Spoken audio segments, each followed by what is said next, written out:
Boa noite a todos. Que Jesus possa nos abençoar, nos brindar mais uma vez nessa noite, para que todos nós tenhamos muita paz, muita alegria, de coração aberto, para que possamos absorver o máximo toda essa luz que transcende aqui nesta casa. O tema da noite é sobre o livro O Céu e o Inferno. Este livro de Kardec é o quarto livro que Kardec lançou, e nós vamos conversar em torno do livro, em torno de alguns temas. A primeira página do livro traz esse conceito do que se vai acontecer no livro, né? Como qualquer outro livro. Então o livro O Céu e o Inferno, na verdade, tem dois títulos: O Céu e o Inferno, ou A Justiça Divina segundo o Espiritismo. E o seu conteúdo, o exame comparado das doutrinas sobre a passagem da vida corporal e a vida espiritual, e as penas e as recompensas futuras, os anjos e os demônios, as penas eternas, etc. Na segunda parte, seguido de numerosos exemplos sobre a situação real da alma durante e após a morte. Ou seja, o livro O Céu e o Inferno, além de comentar, relacionar com o tema, com a época que a igreja católica ditava sobre o céu e o inferno, além de fazer um comparado sobre esse tema, Kardec traz mensagens de espíritos, variadas mensagens de espíritos, relatando como foi a sua passagem e como ele se encontra. Coisas muito simples, muito maravilhosas de ler, para que a gente possa ter essa ideia de como é a morte, coisa que todos nós vamos passar, né? Então são exemplos maravilhosos. Dentro desse contexto,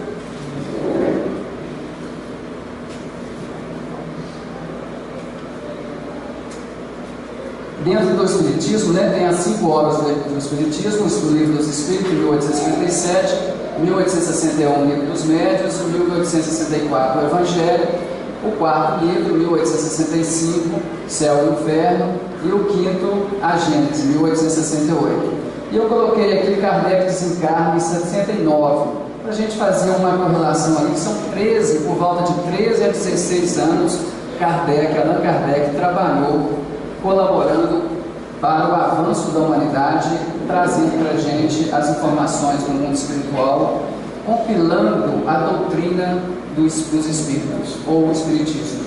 Ou seja, Kardec reuniu mensagens e compilou, ordenou um trabalho, formulando assim o terceiro ciclo da evolução do pensamento religioso da raça humana. Dentro da programação divina, que Jesus Cristo veio como governador, coordenador de tudo isso, existiram 3 revelações ou 3 ciclos para a construção do pensamento religioso nosso. O nosso pensamento religioso se dá em 3 ciclos até o momento. O primeiro veio com Moisés, personificado em Moisés; o segundo, personificado em Jesus; e o terceiro ciclo do aprendizado, que vem construindo o pensamento religioso da raça humana, o Espiritismo. Daí a terceira revelação, ou Consolador Prometido. Então Kardec vem compilar essas informações. Sobre o livro em si, a gente está passando assim de relance sobre o livro para entrar decididamente no livro, né? São duas partes, né? São feitas em 2 partes. A primeira parte, o índice, né? O futuro e o nada, o temor da morte, o céu, o inferno, o purgatório.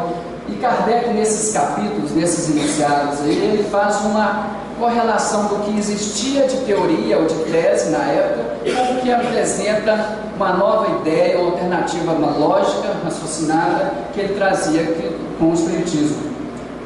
A doutrina das penas eternas, as penas futuras segundo o Espiritismo, os anjos, os demônios, intervenção dos demônios nas modernas manifestações, e da proibição de evocar os mortos.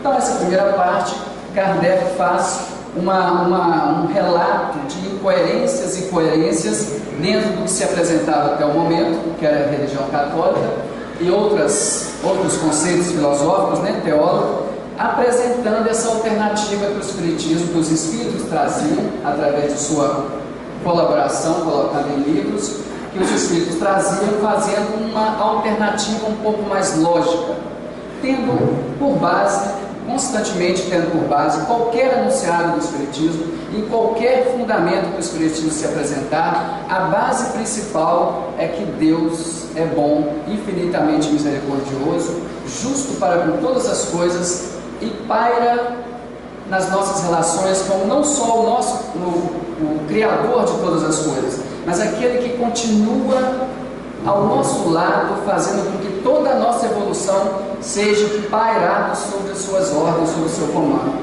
Diante desta base, Kardec apresenta uma alternativa do que seria o céu, o que seria o inferno e todas essas outras colocações. Na segunda parte, é a parte das mensagens. Interessantíssimas essas mensagens, vale a pena ler, reler, estudar, comentar, que é exatamente a pergunta que faríamos com qualquer pessoa que acabou de morrer. Como que você está?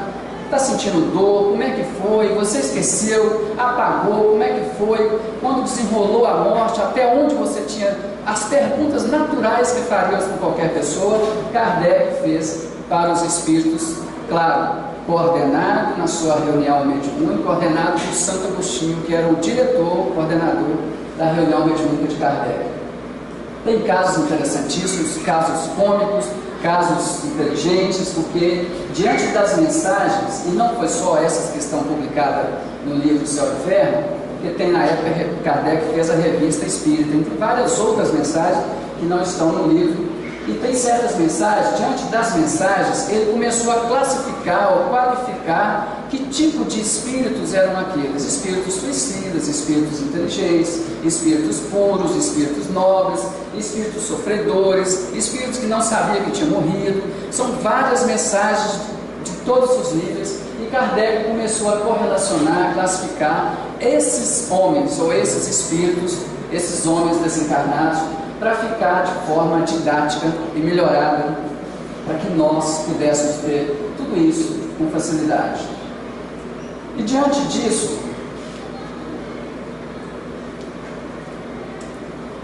até o momento, a teologia bíblica, ou até o momento, o que se conhecia de pensamento religioso, dominado logicamente pela religião católica e outros conceitos que o católico poderia não gostar, mas eram os conceitos da época, a teologia bíblica, diante de longos tempos, longos séculos, nos ensinou, nos educou que existia um inferno, um céu e um inferno, e que dentro desse inferno, desse céu, tinha o Deus, mas um Deus implacável, um Deus punitivo, um Deus que traria na sua concepção de justiça a punição como base principal.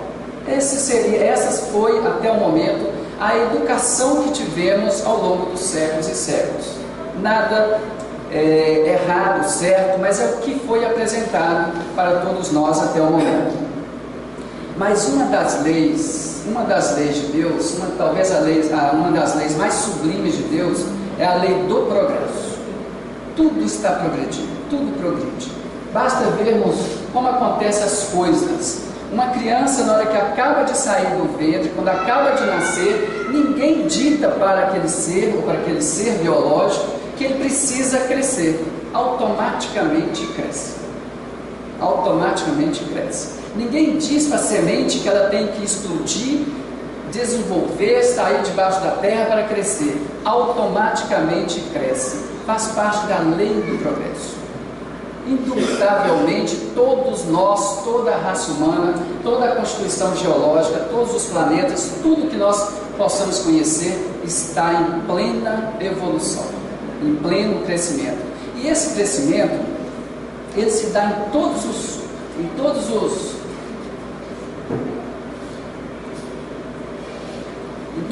campos, em todos os segmentos. Na parte industrial, na parte biológica, na parte da medicina, na parte de qualquer segmento, a evolução, a lei do progresso, ela se dá de forma naturalmente. E no campo religioso não poderia ser diferente. Né? O pensamento, a construção do pensamento religioso dos homens, ela se dá diante dessa lei. É como se estivéssemos impulsionados constantemente pelo magnetismo que nos suga como o sol, um magnetismo que nos suga ou nos impulsiona a crescer, a evoluir constantemente. Ou seja, a pessoa que tem, abre um parênteses, uma pessoa que porventura se acha, dá um atestado de que ele não precisa aprender mais nada e consequentemente ele se esbarra em certos conceitos que estão evoluindo, mas ele não quer sair daquele, fecha o parênteses, ele vai evoluir de qualquer forma. Algo acontecerá que ele vai esbarrar com a lei do progresso, ou a lei do progresso vai fazer com que aconteça. Um exemplo mais assim pitoresco, mais ao nosso nível, é quem já foi em estádio de futebol, que vai lá 50 mil, 60 mil pessoas, na hora que acaba o jogo, você não precisa andar para sair do estádio, alguém te empurra e vai todo mundo andando. A lei do progresso é mais ou menos dessa forma. Acontece. E numa palestra de Divaldo Franco, ele deu um outro exemplo também, que a lei do progresso é como um rio que segue o seu curso em direção ao oceano. Pode até alguém ficar na margem e não querer ir, mas uma hora o rio sobe, pega a pessoa, põe no leito do rio e ele segue para o oceano. É a lei do progresso. E na construção do pensamento religioso, a lei do progresso aconteceu da mesma forma. Quando os homens, há poucos anos, centenas, séculos atrás, qualquer manifestação da natureza, nós colocaríamos que era um Deus ou um tipo de força que deveríamos adorar. Veio a lei do progresso, reuniu todos os deuses e colocou apenas um Deus, o monoteísmo. E aí passamos a ter uma ideia melhorada sobre essa divindade, esse ser criador de todas as coisas, único. Consequentemente, passamos a entender que fazemos parte de uma só família. Somos irmãos, temos um pai só. A lei do progresso estabeleceu isso. Logo à frente, ao passar dos séculos, outros caminhos, outros conceitos religiosos, o Deus começou a ficar meio que poderoso, igual a qualquer um dos homens, os reis, os comandantes da época. E aí surgiu esse Deus implacável, esse Deus punitivo, irredutível, que daí em diante começou a falar do inferno.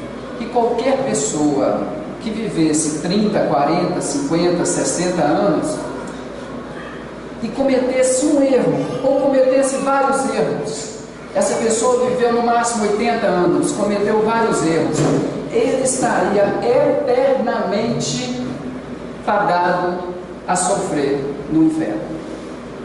As pessoas começaram a evoluir, nós, na época, já tínhamos um certo grau de intelectualidade, de evolução, mas apenas pensávamos, ainda não tínhamos alcançado um nível igual a esse de intelectualidade, de sentir as coisas. E aí por isso que nós começamos a entender, aceitar ou criar esse céu, esse inferno de eternas penalidades. Se vivêssemos 100 anos e cometesse 2, 3 erros, ou todos os erros nos 100 anos, ficaríamos eternamente pagando por aqueles erros.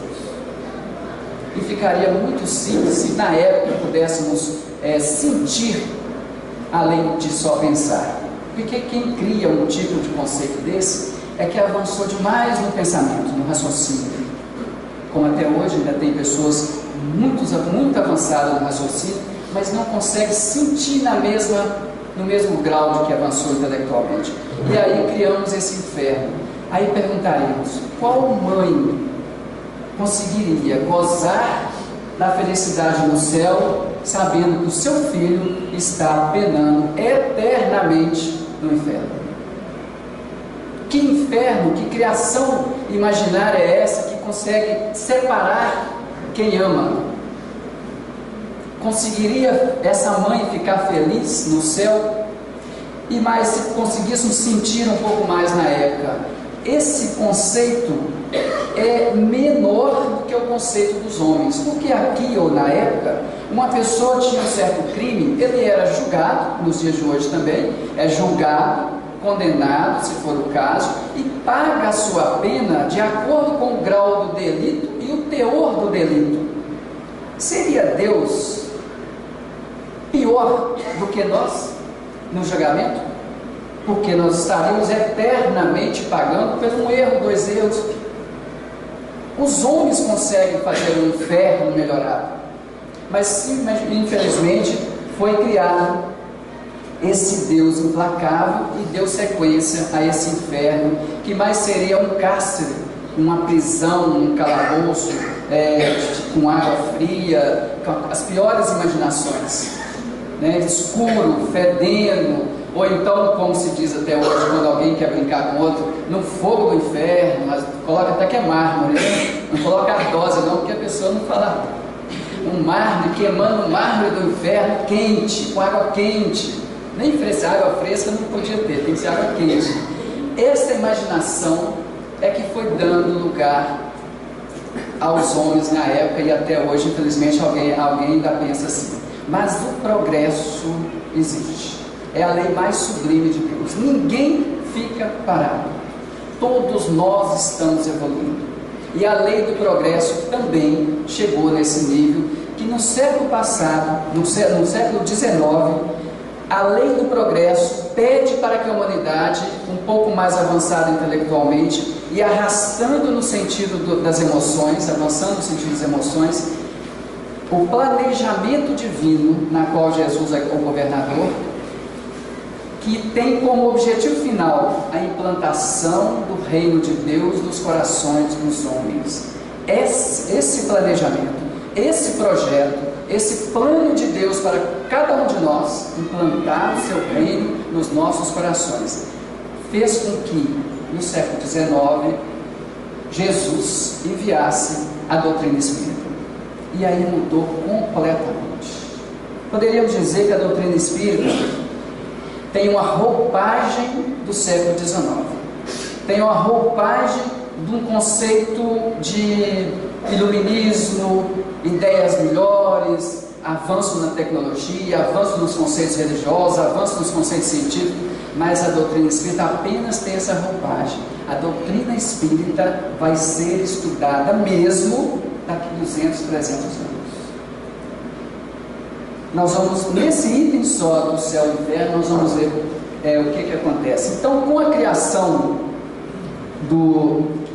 da obra do céu e inferno, reformula completamente o conceito religioso. E Kardec apresenta, nós vamos ver à frente aqui, Kardec apresenta uma outra ideia de Deus e, consequentemente, a ideia do céu e do inferno.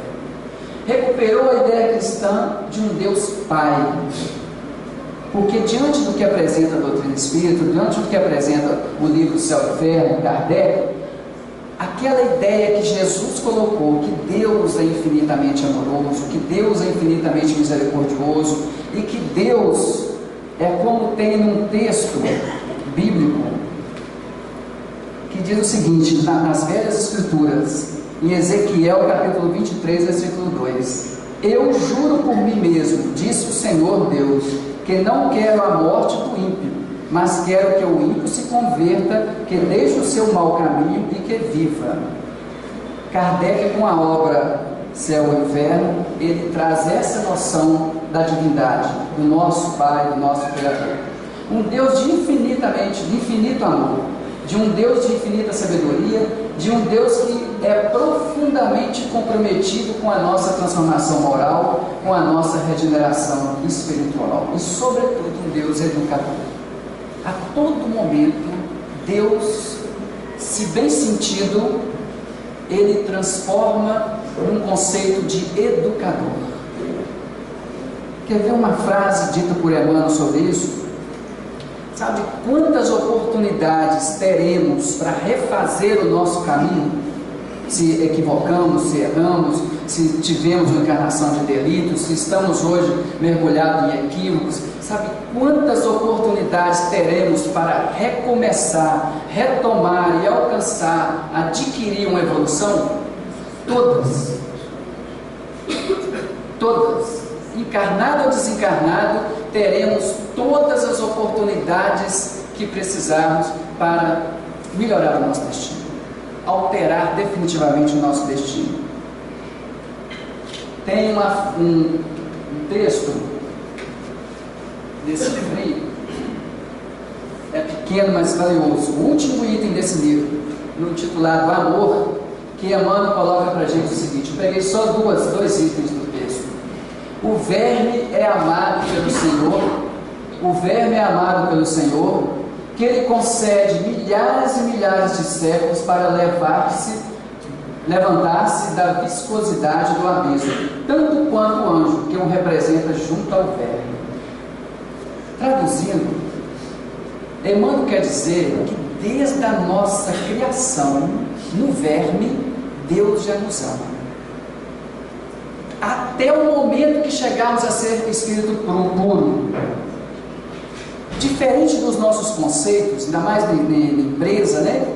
Acontece que nós somos um pouco melhor amados quando nós alcançamos alguma promoção. Até no seio familiar, infelizmente. Só somos melhor amados, elogiados, estimulados quando alcançamos alguma coisa de bom. Passa no teste, não deixa de fazer uma arte, alguma coisa. Deus não. Antes da minha primeira caminhada, Ele me ama da mesma forma no dia que eu chegar a ser ano juntinho. Ou seja, Deus me ama, assim como ama o mais perverso dos perversos, dos criminosos que existe no planeta Terra e em qualquer lugar. Da mesma forma. Se pensávamos que a nossa mãe nos ama, Deus ama muito, muito, muito mais, infinitamente mais. Desde a nossa criação. É o que Emmanuel quer dizer. Então o verme é amado de igual maneira quando esse verme chegar a ser anjo. E continua Emmanuel: a seiva que nutre a rosa é a mesma que alimenta o espinho dilacerante. Na árvore em que se aninha o pássaro indefeso, pode acolher-se a serpente com as suas armas de morte. Na casa de Deus, todos são iguais. Na parábola do trabalhador de última hora, os trabalhadores que começaram na primeira hora reclamaram com o pai de família que é a parábola, né, de pai de família, que pagou uma moeda do mesmo jeito, a mesma moeda com aquele que chegou na 11ª hora. O que o pai de família, que seria representativamente Deus, virou? Se o seu olho é mau, porque o meu é bom, ou seja, no seu nível evolutivo, o seu olhar não consegue perceber o meu amor, porque o meu olho é bom. Mas eu vou fazer aquilo que me aprova, não aquilo que eu quiser de forma indiferente, mas é porque dentro da lei de Deus, somos iguais. E tem um item dentro da lei de Deus, que somos iguais, tem um item que nós não conseguimos ainda sentir decididamente, plenamente, que é o respeito. Deus nos respeita absurdamente. Qualquer equívoco, qualquer erro, qualquer delito, qualquer natureza negativa que eu estiver no momento, Deus, na sua ciência, na sua lei, na sua bondade, Ele me respeita e espera que eu mude a situação. Com total respeito. Se conseguíssemos fazer o mesmo nas nossas relações, o planeta seria outro. Porque eu ia compreender a natureza inferior do meu amigo e esperar, numa evolução natural da lei do progresso, que ele alcance uma compreensão, uma reflexão melhorada, se eu estiver melhor. O pior é quando acontece que eu acho que eu estou melhor e na verdade é ele que está sendo melhor. Mas Deus, na sua infinita misericórdia, na sua infinita justiça, Ele respeita e aguarda que a lei do progresso, que esse rio do progresso me pegue e me leve até o oceano da sabedoria. E Chico Xavier, para a gente passar, falou uma outra coisa, que dentro da lei de justiça de Deus, paira na mesma linha a misericórdia. Então não tem punição. Com Kardec, com a obra de Kardec, não tem punição, porque paira na mesma linha a misericórdia divina. Todas as pessoas terão todas as oportunidades, porque todos são iguais. Eu escolho uma situação. Se for uma escolha equivocada, errada, Deus, nas suas leis, na sua relação natural da vida, me fornecerá circunstância para que eu possa retomar o meu caminho do acerto.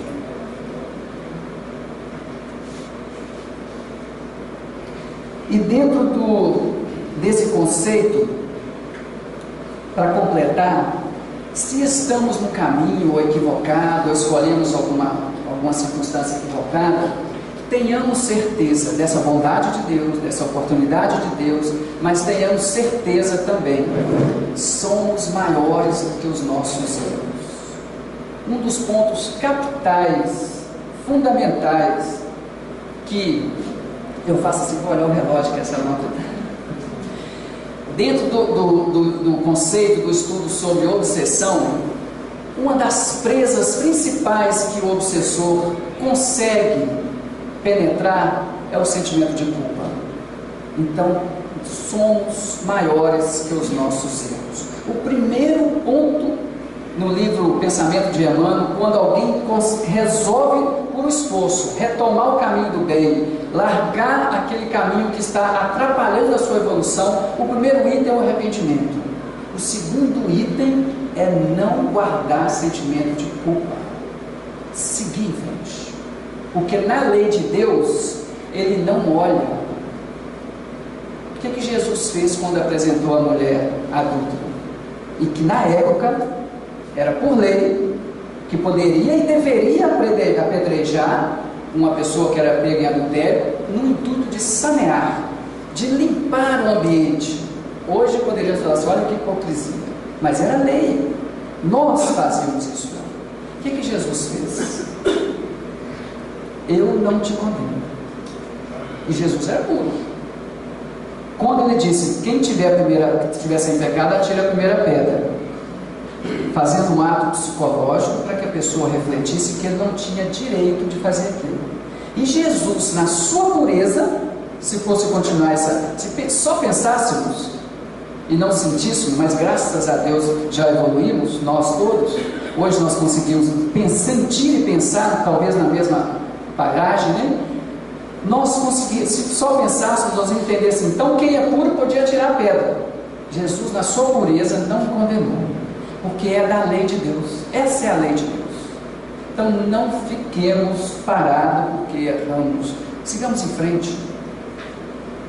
Tem casos no livro Ação e Reação que o espírito, de décadas e décadas trabalhando no setor lá de nosso lar, ele já alcançava um patamar evolutivo que ele poderia ir para outras esferas melhores.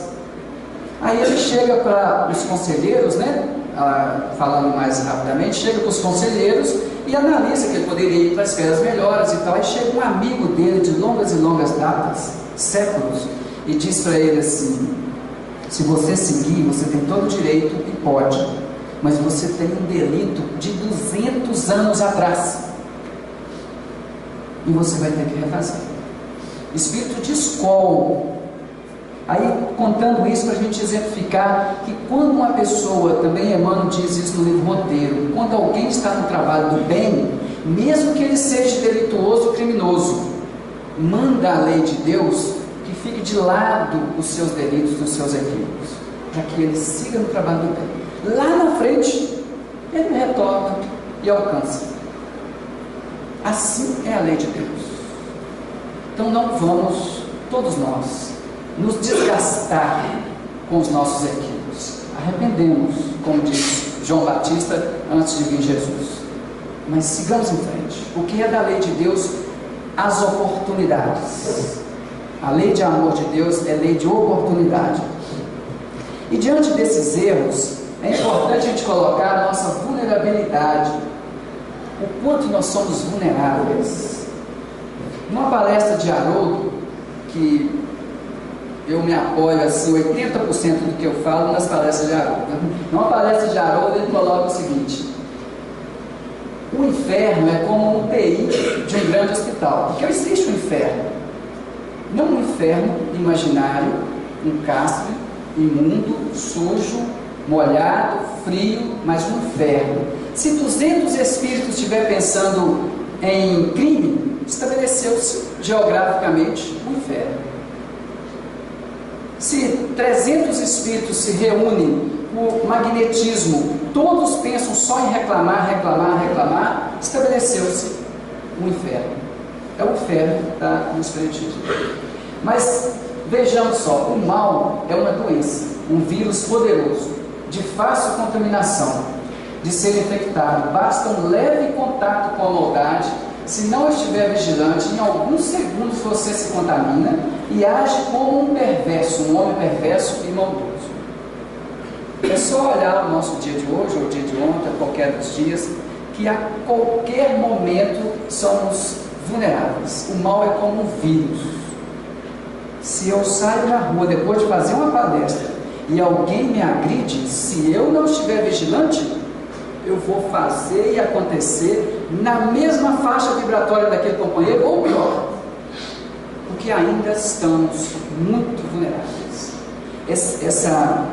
O pensamento religioso no nosso campo evolutivo atual, temos muito de intelectualidade, sabemos ler, compreender os livros, mas sentir, estamos arrastando. Por isso essa vulnerabilidade. Se alguém, basta uma leve agressão em qualquer lugar ou circunstância, se você não estiver vigilante, você responderá na mesma faixa vibratória, permitindo que o outro controle o seu comportamento, as suas emoções. E depois do ato acontecido, a gente ainda fica aqui, eu não levo desaforo para casa. O mal é que passa a controlar. Então, o orar e vigiar que Jesus colocou, não como recomendação de um líder, é para não atrapalhar a nossa evolução. Porque eu preciso desses embates, daí a encarnação. Por que nós estamos aqui? Tem uma pergunta no Livro dos Espíritos que fala assim: o que moveu um espírito solicitar uma nova reencarnação? Diante do quadro evolutivo em que ele se encontra, se ele tiver condição para isso, ele analisa as suas dificuldades morais e emocionais e traça um caminho para vencer as suas dificuldades. Aí reencarna. Os embates, as pessoas, as circunstâncias difíceis, é exatamente o que eu pedi.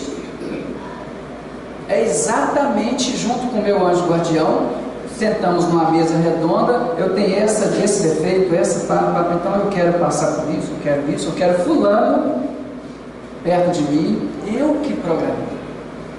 É para vencer, não é para sucumbir de novo.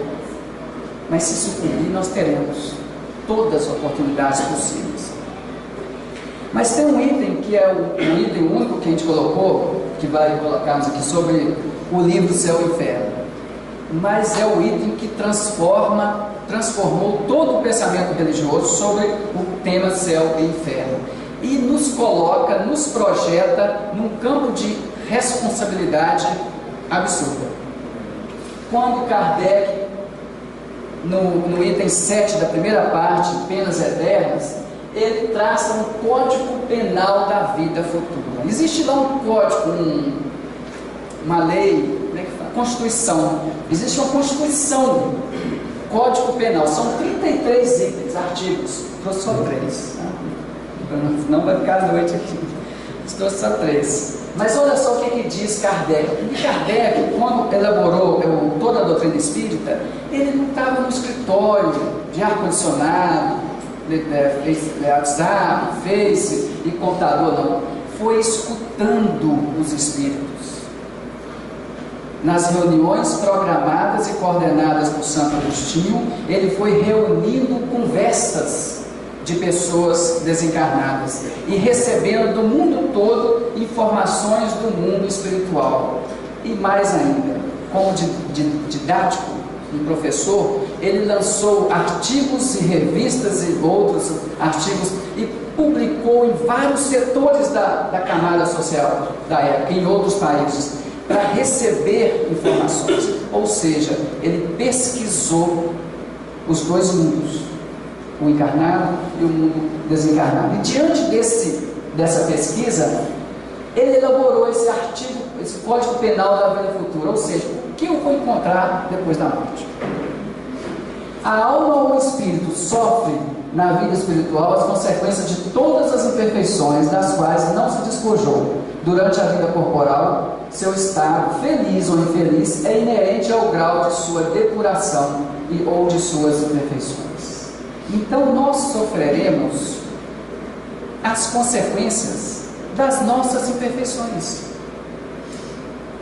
Se eu ainda descontrolo, desequilibro quando alguém me magoa, sou orgulhoso. Se eu desequilibro quando alguém me toma algum bem, algum recurso, eu tenho problema de posse. E eu vou sofrer aqui encarnado e desencarnado.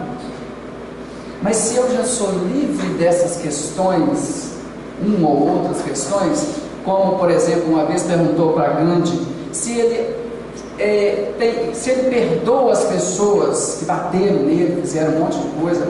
Quem já viu o filme, ele falou assim: não, eu nunca se senti ofendido, não passava por ele, no coração dele, ofensa. Então eu tinha que perdoar. Ele não sofrerá nada, porque embaixo vem escrito: o estado feliz ou infeliz é inerente ao grau da depuração das imperfeições. Se eu não tenho mais apego às coisas, eu vou desencarnar e vou achar feliz, porque eu cumpri, larguei a carcaça, administrei bem, estou feliz. Mas se eu sou apegado à posse, às coisas, os valores temporais aqui da Terra, eu vou desencarnar e ficar infeliz. É da lei. Traduzindo, fala igual o Haroldo falou, mineiramente, eu também sou mineiro, mineiramente falando, traduzindo. A vida que nós recebemos é como uma gleba, uma terra. Deus nos dá a terra, o adubo, a terra fértil, nos dá todos os recursos, tudo, só temos que plantar. Então, quando alguém passa o verão lindo, maravilhoso, feliz, aí vem o inverno e acha ruim o inverno e sofre por isso, fica infeliz. Não tem nada a ver com o inverno ou o verão. Ele interiormente ficou infeliz. Aliás, fomos também educados sobre isso ao longo dos séculos e séculos. A minha felicidade depende dos fatos exteriores, mas o Espiritismo vem falar que não é verdade. Eu posso ter um estado de felicidade independente do que está acontecendo em minha volta. Porque se eu plantar alegria, eu vou colher alegria. Mas se eu chegar em qualquer estabelecimento, não der bom dia, não der boa tarde, não porque eu não quero, porque não tem que dar bom dia, não interessa o povo, e não fazer isso, não gostar de conversar, aquela prosa amigável, aquela coisa felicidade fraternal, eu vou plantando uma soberba, eu estou plantando uma irritação e vou colher. Porque a vida é como uma gleba, uma terra que a gente recebe. Em qualquer lugar que estivermos, a gente pode estar no meio de pessoas, umas 10 pessoas totalmente endurecidas. Se eu contribuir com a minha parte, que seja feliz o ambiente, que seja agradável o ambiente, com o meu campo de ação completamente, todos os momentos, todos os dias, esteja completamente no clima de felicidade, com certeza vai mudar o ambiente. Só temos que lembrar uma coisa: se eu plantar alface, com 2, 3, um mês no máximo, eu já colho alface. Mas se eu plantar café, dá uns 5 anos que eu vou colher café. Então, se eu quiser ter um relacionamento feliz, eu comece a plantar. Mas não espere a colheita, porque aí é a parte que cabe a Deus. Deus me deu a terra com tudo de bom e pediu que eu plantasse. E me deu a certeza que eu vou colher. Agora, o momento da colheita depende de toda uma história de vidas seculares, para trás e para frente. Deus dirá. Mas se eu quero uma esposa feliz, que eu plante felicidade. Então, o segundo artigo: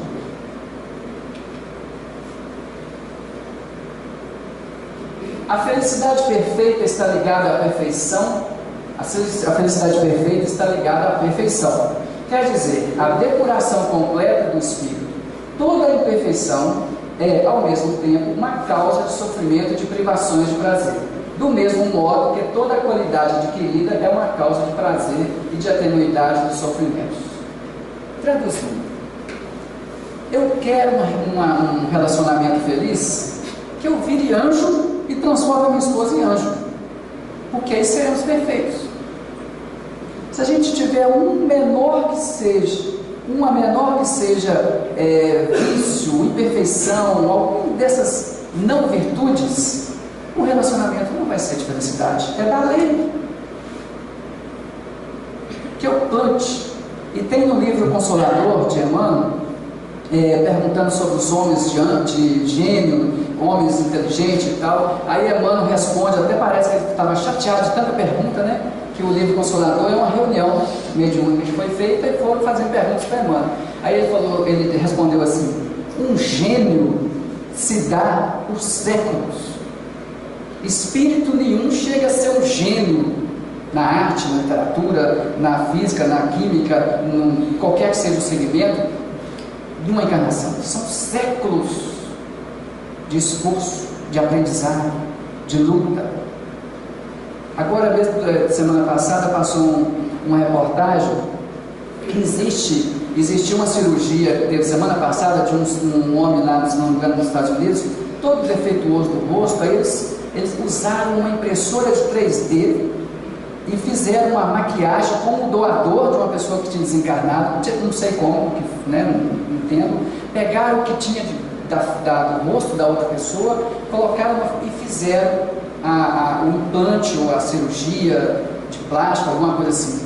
26 horas, mais de 50 profissionais envolvidos, e um deles falando que para chegar naquilo ali, foi a primeira cirurgia, eles ficaram anos trabalhando, largam a família.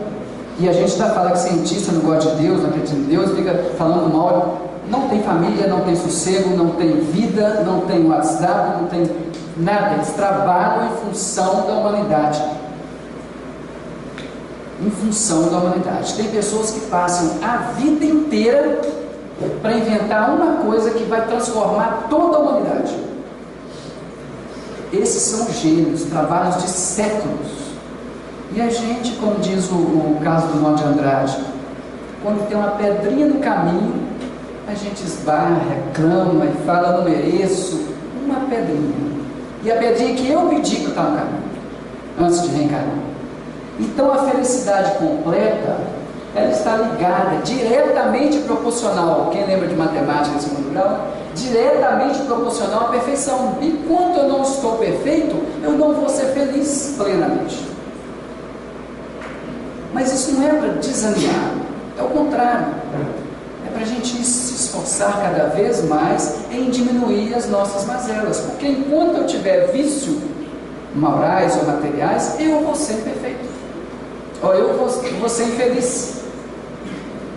É da lei. O terceiro artigo, para terminar, senão a gente fica muito complicado. Não há uma única imperfeição da alma que não carregue consigo as suas consequências deploráveis, inevitáveis, e uma única boa qualidade que seja a fonte do prazer. A soma das penas, para quem quer saber, antes o céu era eterno, a gente ia penar eternamente. Se a gente quer saber, então por quanto tempo eu vou ficar sofrendo de acordo com o meu delito? A soma das penas é assim. Assim é proporcional à soma das imperfeições, do mesmo modo que a dos gozos está em razão da soma de qualidades. É só esforçar, só entre aspas, né? É só nós esforçarmos para vencer as nossas mazelas. Mas isso não acontece lendo livro, dentro do escritório, com ar-condicionado. Isso acontece no dia a dia, no plantio, no cultivo, que aí eu vou colher. No cultivo do dia a dia. Foi essa relação, é o motivo da reencarnação. Na pergunta 222, que é uma série de conceitos sobre reencarnação, qual o objetivo da reencarnação? A evolução do ser. Numa frase única: a evolução do homem. Eu preciso vir aqui, ter os meus embates do dia a dia, para eu descobrir o que eu ainda tenho que vencer. Qual o ladinho do meu coração que está ainda petrificado, endurecido. Na época de Moisés e Jesus também falou muito isso, né? Diante da dureza dos seus corações. Foi por causa da dureza dos seus corações. Então, qual pedacinho do meu coração ainda está duro, petrificado? Qual vício ou qual vício eu ainda tenho que mexer com ele? E como é que a gente consegue descobrir que no fundo do lago, do oceano, não dá, da lagoa, do copo, tem sujeira?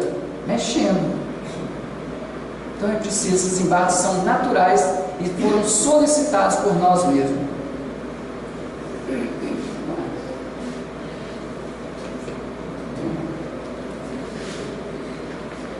Tem o caso do livro Ação e Reação, que diz que um espírito, olha só como é a ciência de Deus, de tudo isso que nós falamos, da oportunidade, da misericórdia de Deus, mas diante dessas consequências naturais que vamos passar, como desenvolve a ciência do amor de Deus. Tem um caso no livro da Ação e Reação, que um espírito já havia 20 anos trabalhando lá na colônia do nosso lar, em outras colônias, 20 anos trabalhando no bem, sendo instrutor, instruindo espíritos e tal. Aí ele descobre, André Luiz conta isso no livro Ação e Reação, descobre que seu genro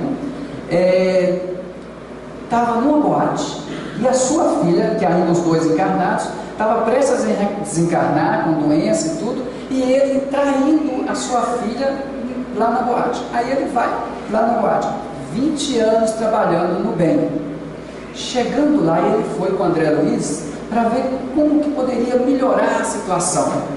Quando ele vê o genro dele, ele corre e começa a dar soco no genro. Ele espírito e eu, o genro encarnado. Não é esse o detalhe. Olha o que acontece. Vem uma senhora